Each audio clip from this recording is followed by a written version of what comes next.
Morning all. It's a little bit lonely up here today, so I'm sure you're all going to do your best to keep us entertained. We don't have a guest today, so entirely up to you. As ever, we'll be happy to answer all your questions. Let me just tell you there are 6 gold medal events today. Few broadcast figures from Germany, Saturday with ARD. The top 25 most watched broadcasts amongst 14 to 49-year-olds in that young age group was the Olympic Winter Games here, the top 25. And in the Netherlands, their afternoon coverage on the Saturday, 83% share. So basically everyone watching television was watching the Winter Olympic Games. And just a couple of, we had a few midpoint figures that were quite good. So we're up to about 1.3 million tickets sold now, which is pretty damn good. Olympic social media handles have now generated more than 8 billion engagements. And then a very nice figure from Italy, and then I hand over to Luca. We have, by the end of the first weekend, almost 31 million Italians had watched coverage, so more than half the population had watched coverage of the game. So, some pretty good figures. Over to you, Luca. Grazie Marco, buongiorno a tutti. Rapido aggiornamento anche lato mio. Ieri una giornata nuovamente positiva, 108.000 biglietti venduti, 14 discipline coinvolte, 12 venue di gara attive con l'assegnazione di 9 medaglie d'oro. Sapete che ieri per l'Italia è stata una giornata estremamente positiva perché abbiamo superato il record storico con 22 podi e con le performance della Brignone, della Vittozzi, della coppia Moioli-Sommoriva, insomma una giornata estremamente positiva per lo sport italiano. Presidente Malagò sarà oggi a Milano, mentre Andrea Varnieri, il nostro amministratore delegato, nella mattinata è a Bormio a seguire la sessione dello slalom speciale e poi si sposterà a Livigno. Grazie Marco, it's up to you. Super, and staying neutral, as we always will be, as you've mentioned Italy's record. I believe that Team GB also had a record day with medals yesterday, just saying. Okay, questions, please. Anyone? Yeah, Robert here.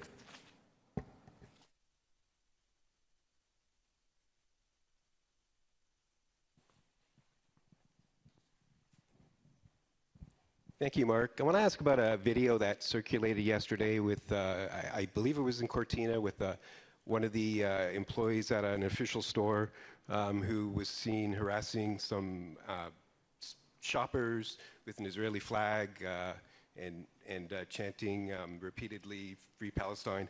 So first of all, what's being done to prevent that in the future? In the near future, obviously, that there's a history with that, an unfortunate Olympic history. And second of all, to the, I guess there's thousands of Israelis and people of Jewish faith at these games. They're athletes, they're spectators, they're members of the media. What can you say as far as their safety if they want to show some flags or emblems or anything like that to show their faith or their country? What do you say to them? Is it safe? On the specific, I'll go to Luca in a minute, but I would say I'm not going to comment on security itself. That's not my issue, but I would say, yeah, safe and secure and welcome. Support your team, support the Olympic values. We're very happy. So, Luca, over to you. Sì, sul tema specifico del dipendente allo store, siamo stati informati. È un fatto accaduto 4 giorni fa. Il dipendente non è un dipendente di Milano-Cortina del comitato organizzatore, ma di un subcontractor. Siamo ovviamente intervenuti nel ricordare il rispetto delle regole che sono valide sia per chi è un dipendente diretto del comitato organizzatore, sia per chi lavora come fornitore, come in questo caso. Abbiamo sensibilizzato, ma come sempre facciamo, al rispetto delle regole. Le regole presuppongono non un tema legato al contenuto, ma è un tema legato al comportamento e quindi evitare l'espressione di pensieri personali o commenti che esulano dal contesto professionale e lavorativo. So I understand that, but is there any, from a security perspective, anything else being done? I mean, obviously there's a threat. I mean, there's a threat around the world, but here at the Olympics, any changes since that incident? Honestly, we don't comment about security issues at all. It's for obvious reasons. But as far as I can, I would assure people from every faith and every country that they're very welcome here, and we welcome them supporting their team and watching the sport, and we hope they feel secure. We think they should and hope they should, but we obviously, you know, we hear their concerns, but specifically on security matters, can't really comment, I'm afraid. Thank you. Pleasure. Yep, any more questions? Or could it be a record sprint today? I know, we're saved. Reuters, I think, at the back there. Yeah. Ian Axon from Reuters. A question for Luca, actually, with, I don't know if Luca can hear me, but with, sounds like record ticket sales and Italy doing very well in the medals table. Sorry, Luca, question for you. So with sounds like record ticket sales or ticket sales that are doing very, very well, and Italy doing very well in the medals table, are the games living up to your expectations? And perhaps you could just describe sort of the first week as we're coming into the second week. Ma noi siamo estremamente soddisfatti, come vi abbiamo raccontato nei giorni scorsi, dei risultati che abbiamo ottenuto. La risposta del pubblico è estremamente positiva. Quello che ci stanno raccontando i numeri e soprattutto la crescita che giornalmente avviene è di un percorso molto lineare e che ci aspettiamo sia replicato anche nella seconda settimana che inizia sostanzialmente oggi. Okay, yeah, Graham, and then FRZ saving me from a short press conference. Thank you very much, Graham Dunbar from the AP. Mark, just on some of the sort of TV figures and monitoring, just anecdotally, I noticed on the AP's sort of news app yesterday, one of the top 3 popular global news stories was curling. Not sports stories or Olympic stories, but global news stories was curling. And no, well, I'm not, but and using the HBO Max streaming access, for which thank you very much. Just watching John Oliver's show from the US last night. The first 3 minutes of his show was given over to the biathlon athletes and the kind of quirky things that the medalists have been getting up to. I'm just wondering, you know, everyone loves feats of great sporting excellence, but I'm just wondering how much you're monitoring your you know, audience ratings around the world shows that the sort of the weird and the wonderful and the quirky and a little bit crazy sometimes drives huge engagement, that people seem to love that from the Winter Olympics. As the IOC spokesman, I obviously wouldn't use any of those adjectives about one of our sports, but what is always interesting about, particularly about curling, is it's one of those slow burners. We had of it every games actually around the world, that its kind of popularity it always explodes during the games, and that's, you know, that's a great thing, right, for any sport to get that kind of exposure, particularly amongst audiences in countries that don't generally have them.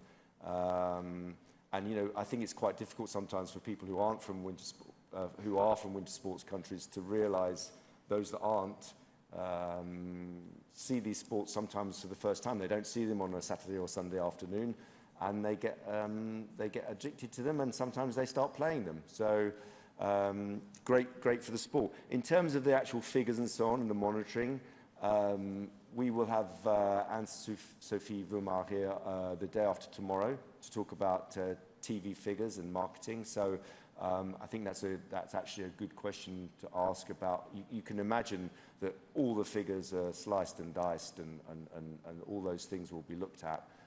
after the games. But if you're asking me to say am I happy about a sport getting coverage in countries and with people it doesn't normally, yes, of course, obviously. Yeah, FAZ.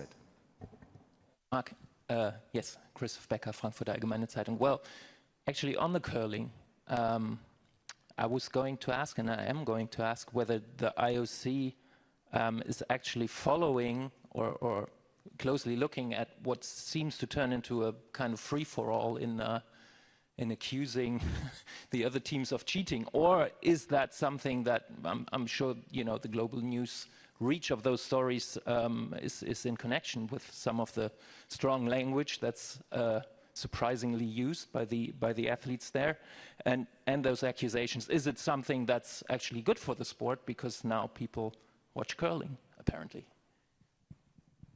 Not apparently, they really do watch curling, but I wouldn't, I mean, I'm not here to, I'm not going to have an opinion as to whether such a controversy is good for the sport or not. I mean, obviously our interest is that all the sports take part in the true kind of sports person-like attitude that we would like to see. Yeah, I don't have any specific, or the IOC doesn't have any specific comments on that particular issue in terms of judging, because that's something for the federation. But it won't surprise you to know that we do follow all the developments that happen minutely at every sport and every discipline throughout the games. We don't just turn up here in the morning not knowing what's been happening. But yes, as you imagine, we do follow it very closely. Yeah, question. Okay, we're on the, that was nearly a full start there. On the start. Rachel Axon from a Sports Business Journal. Question for Luca. What demand have you seen in terms of the merchandising by location? I'm assuming strongest in Milan, but maybe not the case. And then by product type or category as the games have gone on here.